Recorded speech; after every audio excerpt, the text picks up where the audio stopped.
আসসালামু আলাইকুম বন্ধুরা, কেমন আছেন? রাফিন মোটরসের পক্ষ থেকে আপনাদের অভিনন্দন জানাচ্ছি। আজকের ডিসকভার 25-এর কিছু কথা বলবো পিছনে ব্রেক সম্বন্ধে। আপনারা দেখতে পাচ্ছেন এই যে ব্রেক বাডি ডিসকভার 25-এর, এই যে ব্রেকের লিভারের সমস্যা, এই যে দেখতে পাচ্ছেন ব্রেক শেপ, এই শেপটা জাম করার কারণে অনেক সময় সাউন্ড করে, গাড়ির চাকা ভার হয়, গাড়ির তেল বেশি খায়, অনেক কারণে সমস্যা।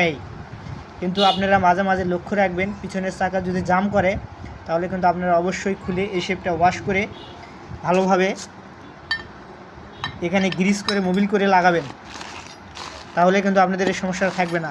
এই যে দেখতে পাচ্ছেন ব্রেকশগুলো নষ্ট করে ফেলছে, যতটুকু থাকার দরকার অতটুক নাই। এটা মূল কারণ হচ্ছে এই ব্রেকের লিভার জাম করে ব্রেক হওয়ার কারণে এই ব্রেক শুটার সমস্যা হয়ে গেছে। এই দেখতে পাচ্ছেন আপনারা অবশ্যই যদি এই ধরনের কোনো সমস্যা হয়ে থাকে অবশ্যই মেকারের দ্বারা কাজ করে নেবেন, তাহলে কিন্তু আপনাদের গাড়ি তেল সাশ্রয় ভালো দেবে এবং চাকা ফ্রি থাকবে। চাকা ফ্রি থাকলে গাড়ির রানও ভালো হবে, তেল সাশ্রয় ভালো দেবে। আপনারা তো জানেনই। আপনাদের মাঝে নিত্য নতুন ভিডিও নিয়ে আবার আসবো। আল্লাহ হাফেজ। এই দেখতে পাচ্ছেন ডিসকভার 25 গাড়ি, এই যে।